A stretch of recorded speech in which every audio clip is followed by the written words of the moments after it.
Alright, so this is going to be another movie review. This one is called Bishop's Wife, 1947.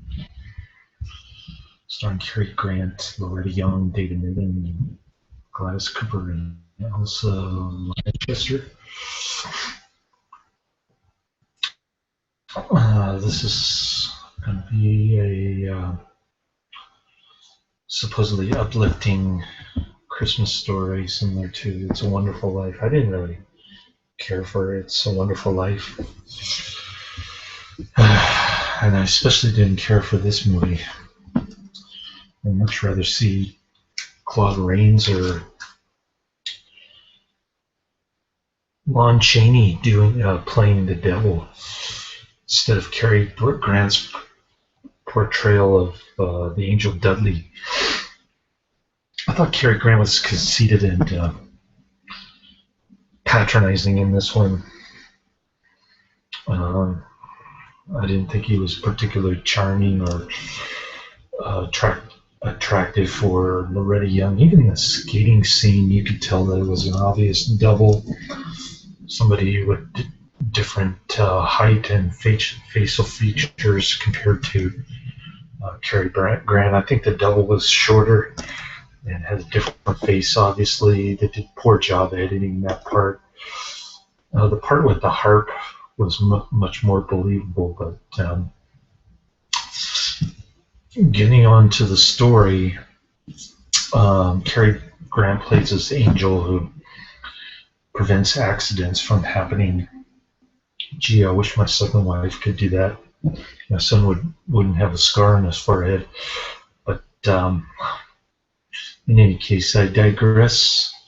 Speaking of my second wife, David Niven plays the grumpy bishop, Episcopalian bishop. Otherwise, he wouldn't be married to Loretta Young. Their names are Henry and Julia. Last name Braham, if I'm pronouncing that right. And they have an unhappy marriage. It's around Christmas time. It's snowing. People are skating, putting up their Christmas trees, looking at shop windows. You know, all the tired old Christmas cliches. Well, they're in here. I give this movie 2 out of 4 stars. Cary Grant is trying to give David Niven guidance, and David Niven thinks he needs a giant cathedral to replace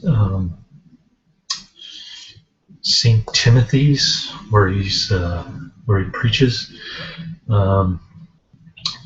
Gladys Cooper plays the old widow, the rich old widow who's donating $1 million to build this giant cathedral for her dead husband. I guess that's Niven's main concern, or Henry's main concern, I should say. Gladys Cooper plays the rich widow, Mrs. Hamilton, and so he's trying to finagle some kind of deal with Mrs. Hamilton. He doesn't like the location of the cathedral, and he doesn't like how it's a monument to her dead husband, you know, that kind of stuff. So Cary Grant tries to woo Loretta Young, which is odd. I don't, considering that Jesus said if you even look at another woman, you should poke your eye out. But apparently Cary Grant didn't do that.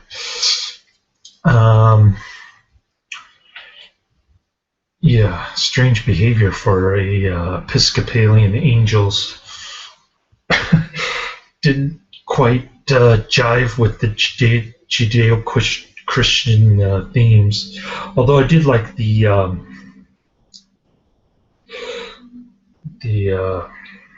Psalm passage, you know, the book of Psalm passage. The Lord is my shepherd, I shall not want. I've been through that passage with my son at the library, so it kind of reminded me of teaching my son. But like I said, Cary Grant is overkill. with the patronizing attitude, and uh, I just didn't like his personality. I thought he was conceited and patronizing. Well, kind of like a librarian from San Mateo, you know, that kind of personality. But well, I guess you wouldn't know San Mateo if you've never been there. But uh, I go there 3 times a week, so that's how I know it. Elsa Lanchester from I just saw her in Blackbeard's Ghost last weekend. And she was also in Bell Book and Candle. There's no telling how many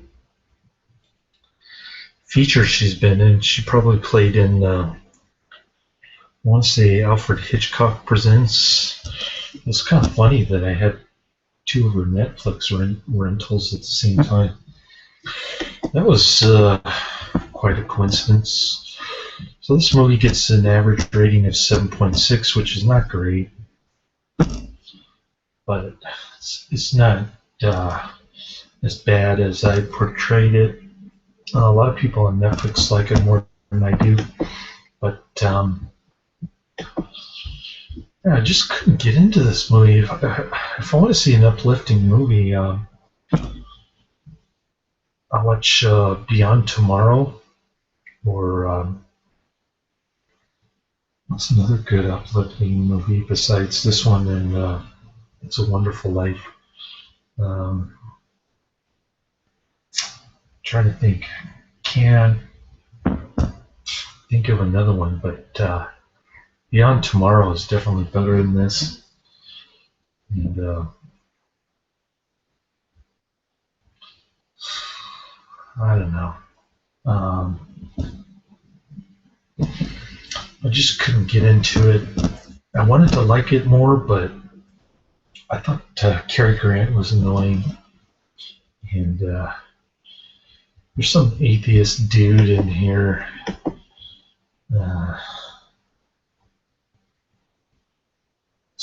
Monty Woolley plays Professor Wutheridge. I guess he plays the non-believer who likes Christmas because it reminds him of his childhood. Whatever. He must have been Catholic, and he got alienated by the Catholicism, so he became an atheist, and then he was enamored so much by Christmas that he started going to Episcopalian church, which isn't a very believable story, but I guess Cary Grant is pretty powerful if he can steal David Niven's wife and then turn an atheist into an Episcopalian. Pretty powerful. I don't know how he got all these powers. He can prevent accidents. He can change non-believer to become a believer, and he can have an adulterous affair with the Episcopalian bishop. He's a pretty sneaky dude, if you ask me. But yeah, I didn't know angels could do all those things, but hey, whatever. I couldn't really understand the whole plot of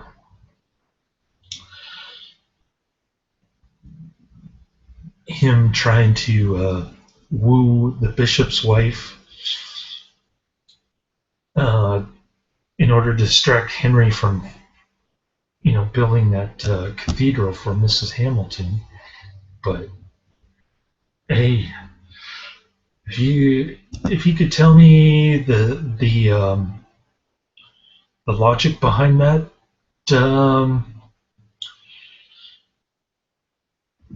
I guess I guess the bishop kind of reminded me of my second wife in that regards. He's grumpy, creating an unhappy marriage, sort of like the way my marriage was for 5 years. But maybe that's how a lot of people felt back in the 40s. They thought they loved somebody, but they picked the wrong person, and they're praying for an angel to come rescue their marriage. Maybe that's the whole gist of the plot.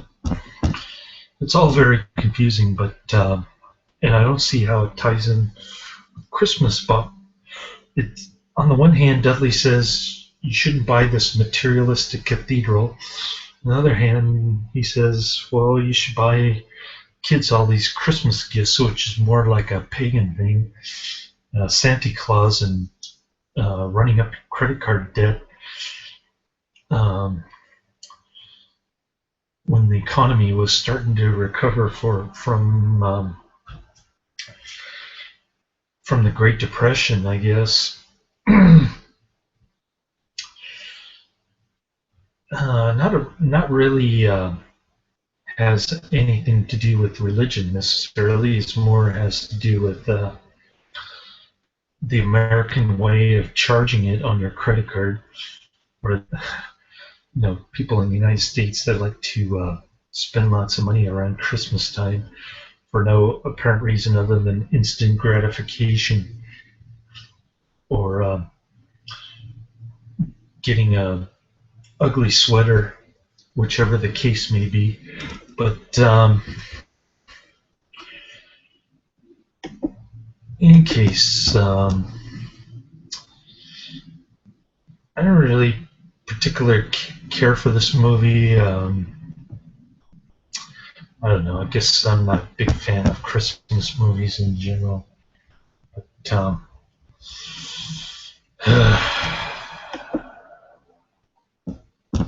I was really disappointed. I thought Cary Grant was better than this later